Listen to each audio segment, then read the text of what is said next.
أخديدوتن ملبانا جيوفري خان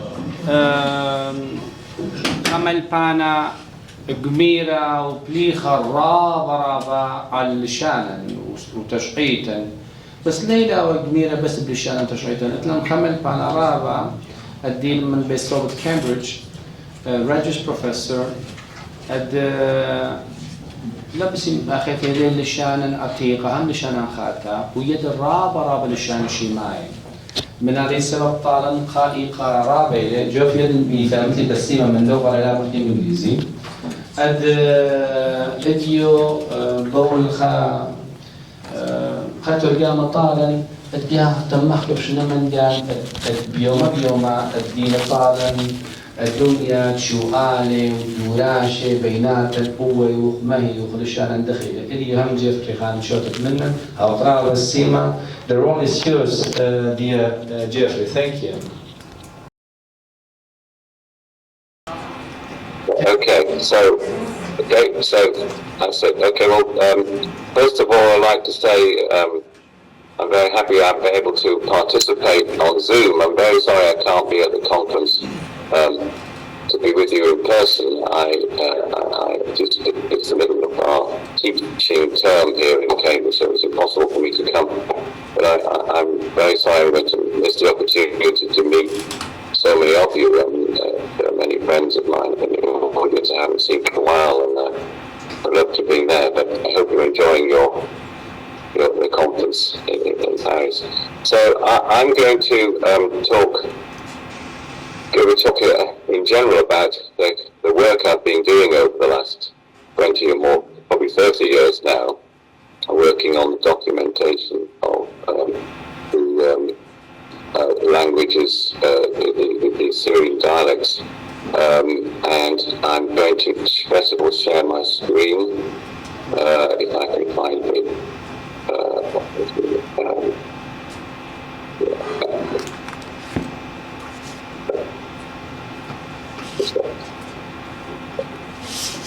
Yeah, please. Right there, share. I hope that's going to be okay. I've got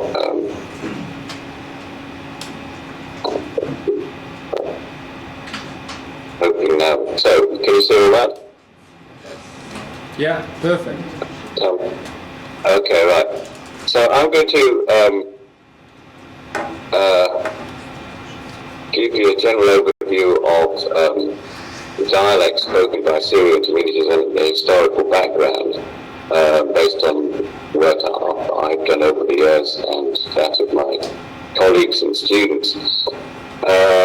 Now, the language spoken by Assyrian communities today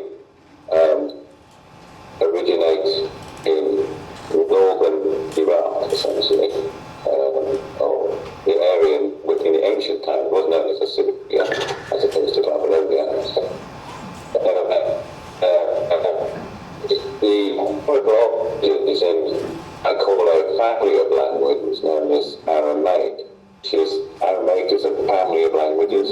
This is, I like to explain this, that Germanic is a family of languages, and from Germanic developed a variety of branches of Germanic according to different national groups, such as English, Danish, Norwegian, Swedish, etc. And so Aramaic was a very widely used family of languages in antiquity.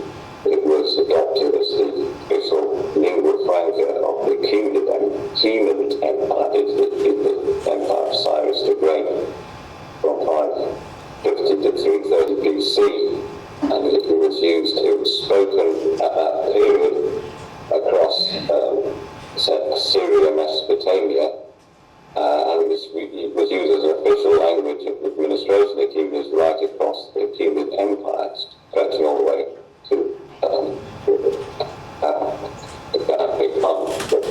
starting eastern Egypt and the west.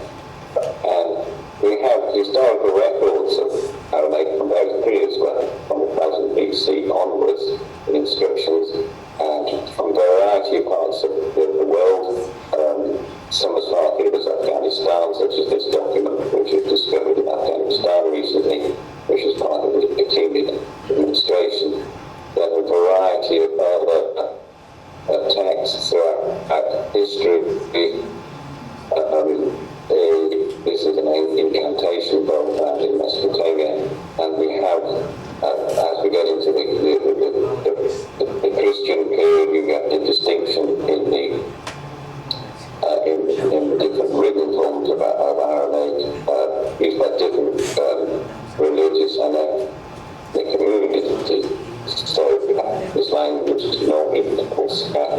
the Church to the East, and we have dialects used by Jews who wrote forms of Aramaic in Hebrew script.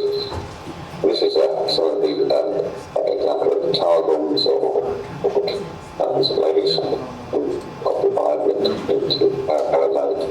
Now, the point is that these various family of Aramaic languages have survived as spoken languages into modern times in four main islands, and which are usually referred to as Turabdim Neo-Aramaic, the Aramaic spoken Turabdim area, northeastern Neo-Aramaic, Neo-Mandaic, spoken down south, the far southwest of Iran, and then western Neo-Aramaic, which is spoken in three villages in the region of Damascus, Ma'alula, Bacha, and Turabdim.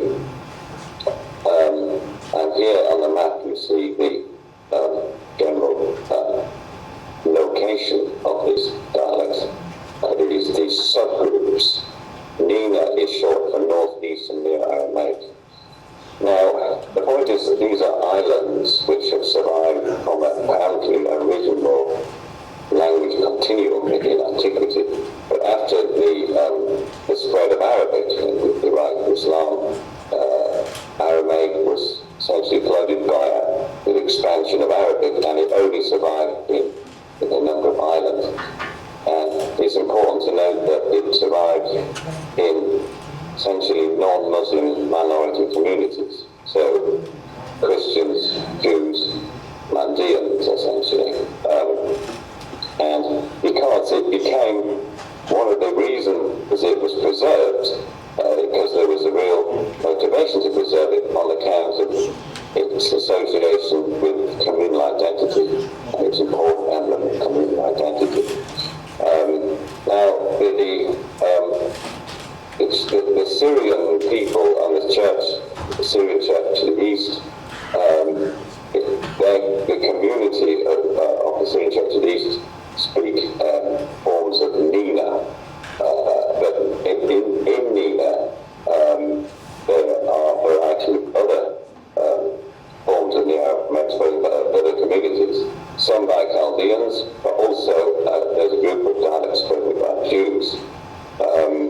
So Nina is a sort of like a mixed group of Aramaic languages. Now, most of my work over the years has been on the Nina group. I've been working a lot to document the Nina group, and I'll be talking mainly today about the Nina group. It's important to note, however, something about the historical layout of these dialect groups. First of all, as I said, these are islands which have survived from a regional continuum. I mean, there are a variety of reasons why we think they were a continuum. For example, there are connections between Neo-Mandaic and Ninive, for example, in terms of there is some features or some words are shared between Ninive and Neo-Mandaic, and also certain features are shared between Western Neo-Aramaic and Turabdim, and also between Nina and Turabdim. But one perhaps feature we should note when we look at the division between Nina and Turabdim is that they now speak quite distinct dialects, and essentially the geographical division is the Tigris River.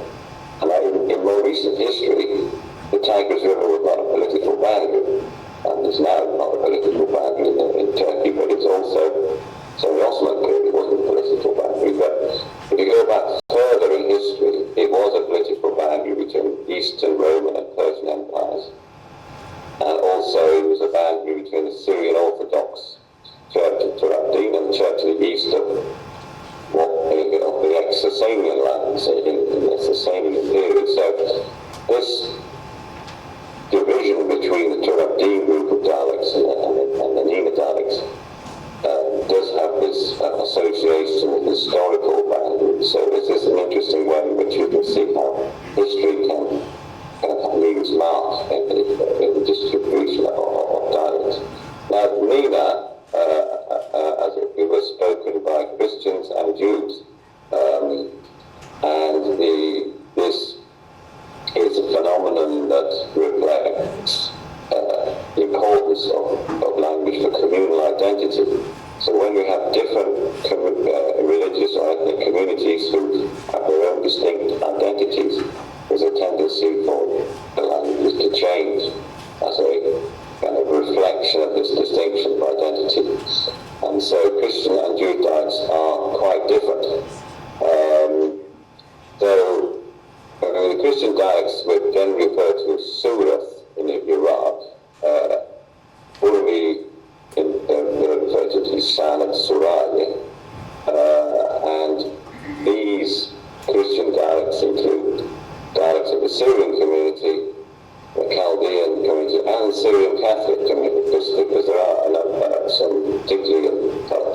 subfamily of the Aramaic family of languages,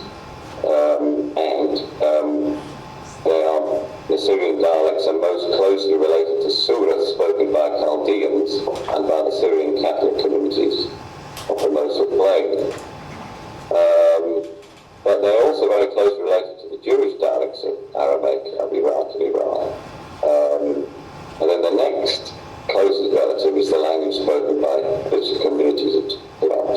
So that's basically, if you have the genetic affiliation of the Syrian dialects. And essentially the name that's given to these groups of dialects is name of reflecting communal identity of the communities who speak them.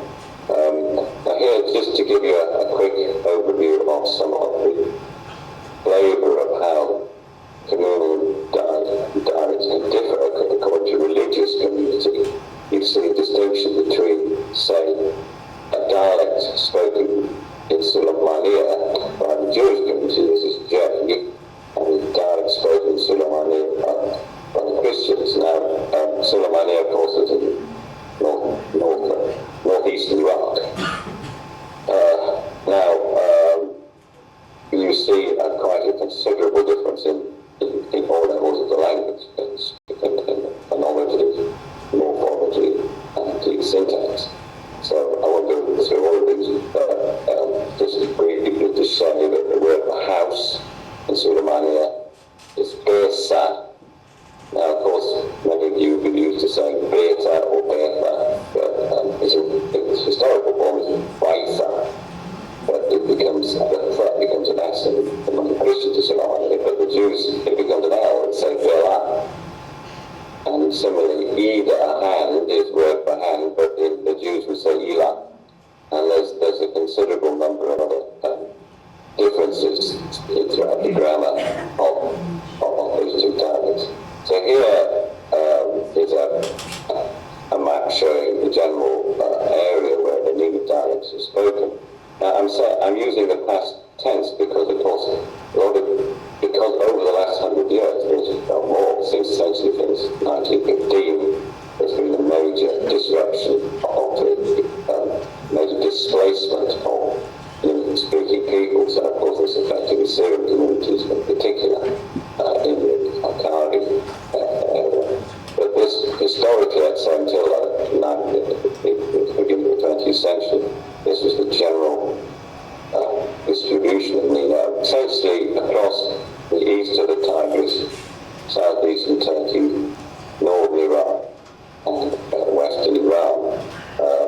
In some of these areas in western Iran, these were maybe Jewish dialects. The Christian dialects were more in the north here, Urban Salamas in particular. So Iraq, one can identify clusters of Christian dialects, and these can briefly be divided into these clusters, which I feel show certain similarity among themselves. The first cluster is the dialects the most plain, such as Karakosh, Turkey, Barosle, Karambes. Then another cluster in Iraq would be the dialects in the far north, close to the Turkish border in the Hokka province, mainly west of the Zab. So dialects such as Arabic or Barwa. And then the dialect east of the Zab in Arbil and Suleymaniya province is another cluster. So that's Ankara, Shafar, Idjib, Khoisinjak, Suleymaniya, for example. In southeastern Turkey and Iran, certainly by the beginning of the 20th century, there was a cluster of Christian dialects in the Bohtana region, in area that is now Sunnah and Sib provinces. Dialects such as Ruma, Shwata, Bord, Umrah, Junayd. Then the Judy cluster, which I know many of you in Northern Paris speak from this, speak dialects from this cluster, places like Alford and Ishni, Gaznat, etc. And this is what I call the Judy cluster. Then the Tiari cluster, including Upper and Lower Tiari villages on the western side of now Hakkari province. And then to the Huma cluster, which a village is largely east of the Lorati area. And then Hakkari cluster, dialects spoken in a variety of villages in Hakkari, which is Baz, Jil, Sat. And then finally is the cluster of dialects spoken in the far east of Turkey, such as Shemizdik and Gawar, and over border with northwestern Iran, which is Karbawar, Lawana, Barulat, villages like that. Then into Iran we have the Urdu cluster, that is to say, basically the Urdu dialect. There are slight differences on the Urdu plane. And then we've got the dialect of Sanandaj, down further south and west of Iran, which is rather by itself in terms of Iran, it's rather disconnected from Urdu, very different from Urdu. And here is a map showing the basic distribution of these in Iraq, at least. I haven't got it on this map, but basically the IC1 is with the cross. This is the Mosul plain cluster, then we've got IC2, so here, and then all the Hawk province cluster in IC3 with a circle of the dialects further down on the east of the Zan. So those are that's the clustering of the Christian dialects.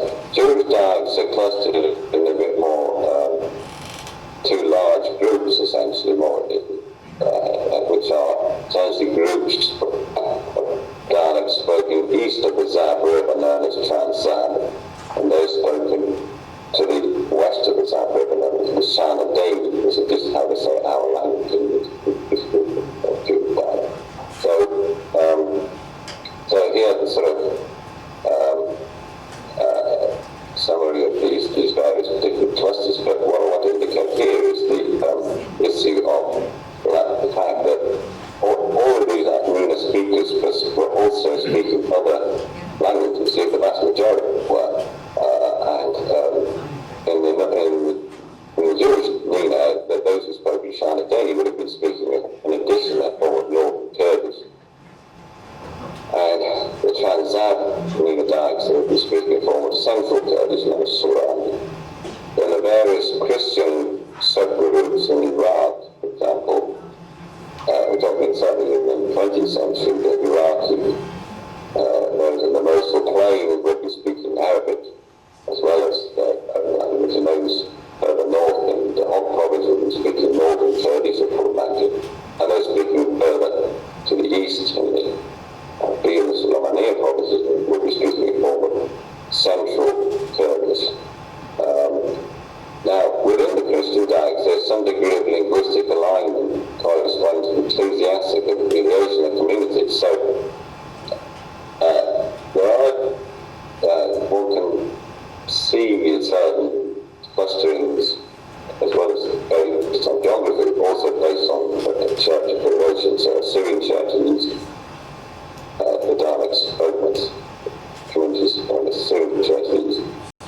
And the dialects from the Chaldean church Jews have certain, within themselves, they have certain similarities, which I think probably have developed due to that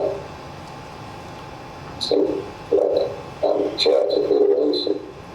And so in Catholic, Holocaust, for example, is very distinct in many ways, and that may be also due to different church affiliations. So here goes this dialect area. It's an interesting, just to give you some idea of the diversity we have in the Nina dialect. This is how the word house, baita, is pronounced in a range of different dialects from Brahmo, which we have in Lower Tiara, where they would say baita. It preserved the pronunciation very conservatively, and then you have all kinds of different variations like the Beta, Besa, Baesha, Bila, Bela, Jinglu, for example, they say Bila. Now, what does this tell you about the history of the language? Well, it tells you that these dialects have been in the area for a long time. Because when you get linguistic diversity, it reflects antiquity. And so, although it looks as if we've got a fragmented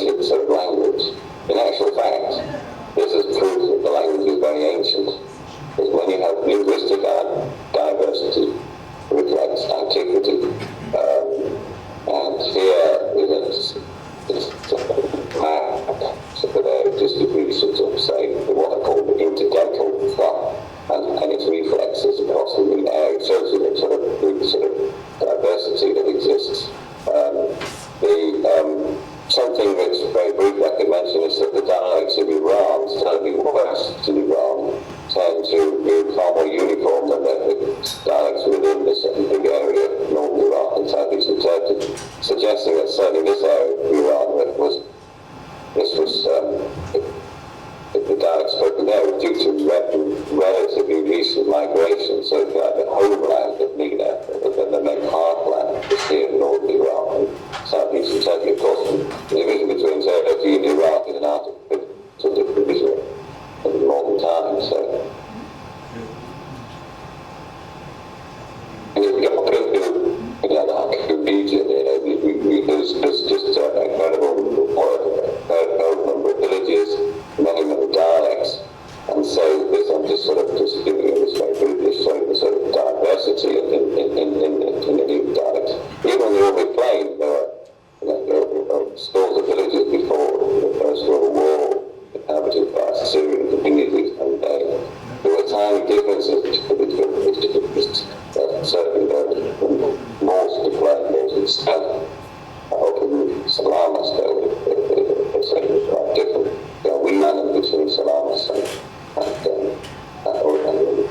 they were well different from both working at Salamis. So there was diversity, but I'm saying diversity indicates antiquity. And how far back does Assyrian dialects go? Well, we don't have historical records going back very far. We have written forms of these dialects going back from about 17th century and Ottoman period onwards. But we do have references in earlier sources. For example, Bar Hebraeus in the 13th century does refer to a few forms of spoken language, which look very much like the spoken Nima dialects, like Ka'abe, which is Ka'abe in that dialect. And then we've got even further back, we've got we get from the 11th century, we have a manuscript of a Materia Medica text in Arabic, which is referring to the use of various medicines and herbs for curing people's illnesses. And there's an interesting method. This is aimed at Clarish. He's actually writing in Zaragoza in Spain, but he gives the names of various medicines in different languages, including what he calls Suryaniya. And he says that the Lebanon, he said, this is the milk of women, is good as a cure. And he says that in Suryaniya, the word Nisa, women, is known as Bakhta. The Bakhta is Ninive woman. And so that indicates, he must have got this from some kind of traditions. He must have come to Spain through Iraqi doctors, some medical texts in Iraq. The source of this must have been Iraqi. But it shows that in the 11th century, Bakhta was still very much was alive. I mean, it's an indirect evidence of his Ninive dialect. Now, the dialects in contact with Ninive include the variety of dialects. We get various Iranian languages like Kurdish Gorani, which is an Iranian language which is no longer spoken very widely, still spoken in few pockets in Al-Ramah. Armenian, Arabic, Turkic, Persian. And these are the distributions of these languages now today, but these all, in one way or the other, had impact on the Ninive dialects through bilingualism and multilingualism. And I'll very briefly show how these had an effect. Arabic, in fact, had a conservative influence on many Ninive dialects in that, for example, the interdental stop was preserved in dialects which were in contact with Arabic, like the Mosul Plain. So Mosul Plain is heard that. Because in Mosul Arabic, or the Arabic dialects in this region, they have that. And that's probably why they preserved the new dialect preserved that. So ordinarily, there's a beta, which is because there was no Arabic spoken in and there's no interdental in the languages of contact. I might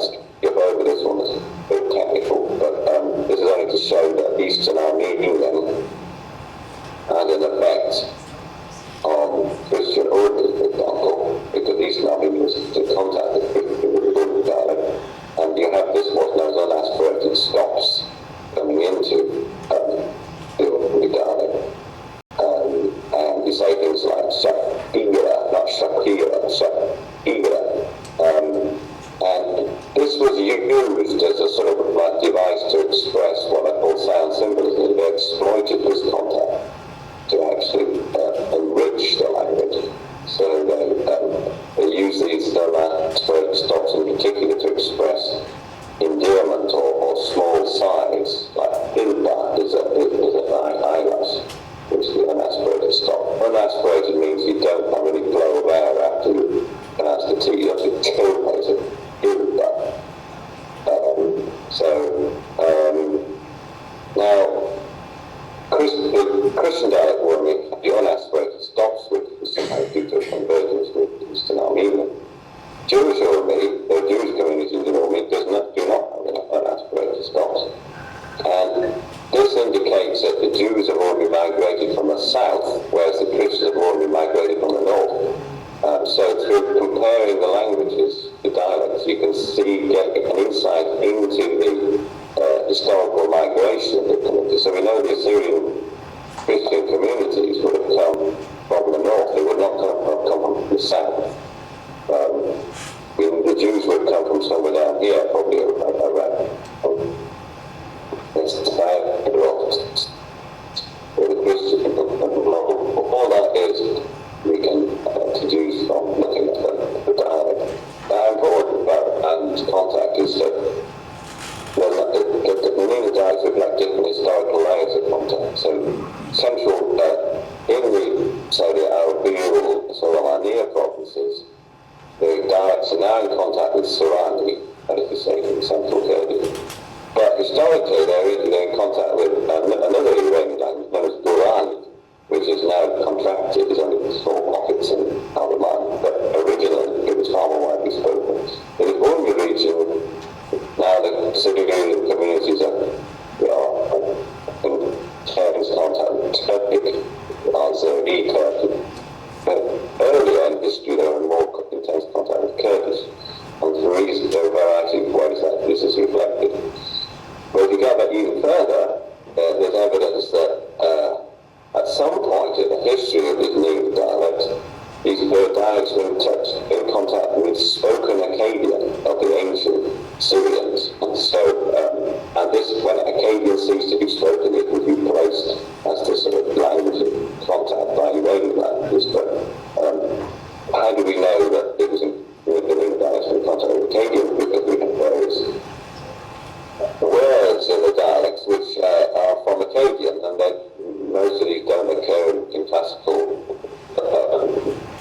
Aramaic Syriac dictionaries. For example, Karakosh, they would say Bakhshina for storeroom, and this is from Akkadian Bidkhashini, and specifically from the Assyrian dialect of Akkadian from the north.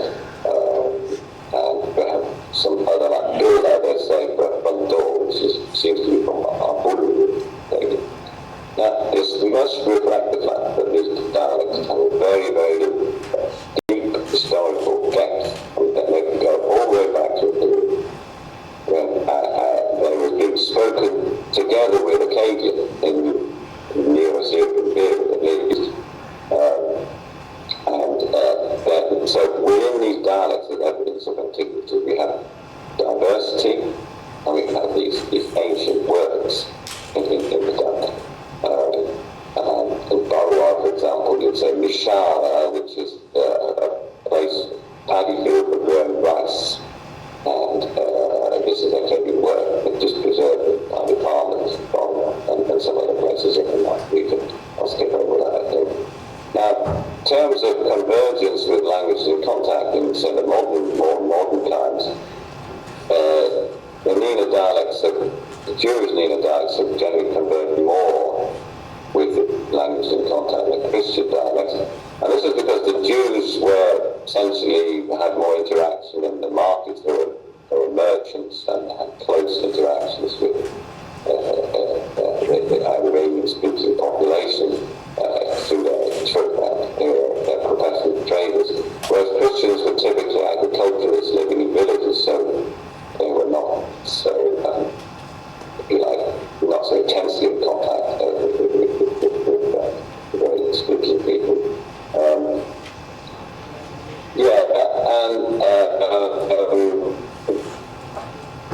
Because of the time, I just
scope of this now, so most plain, it's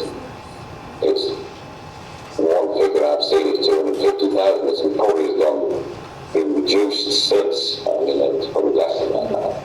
It means that many of these dialects are very, very endangered now. Particularly the smaller ones, like the dialect of Fidjil, which is a very small village on top of a mountain in the Khorasan province, just near the Turkish border. I visited that in 2017 and found only 3 families, of which only 1 or 2 very old people speak the dialect. Yeah, I could say that this man is one of the final speakers I met, people who speak this dialect very well. And very unfortunately, he, together with a lot of the other older speakers, died in the COVID pandemic. So after ISIS came the COVID pandemic, which was a great tragedy for the speakers. Here I recorded him speaking. I don't know if you'll hear this, but here we are. Just play a very few seconds of it.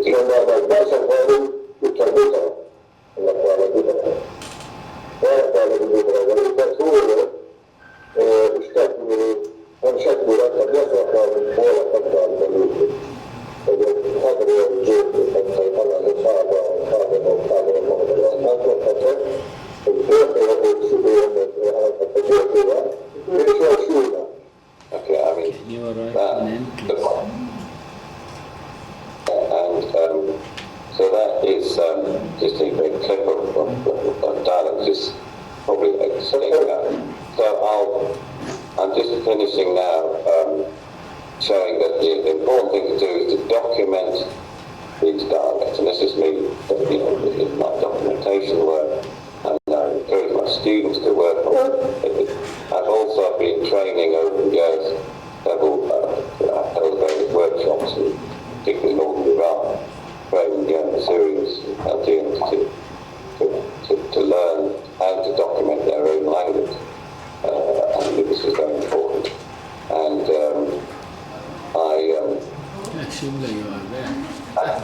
and I say to everybody, this is my motto through this community, you have to talk and look about your heritage is in your mouth.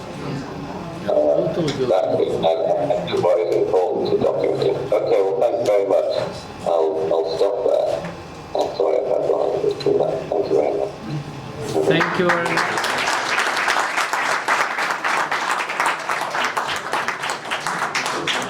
Thank you, dear Professor Geoffrey Khan, for this rich and excellent conference. We are very sorry because of the time. We have had some technical problems here in the hall, but as usual, your participation is always enriching, and it's also for us an honor having you, even it's online.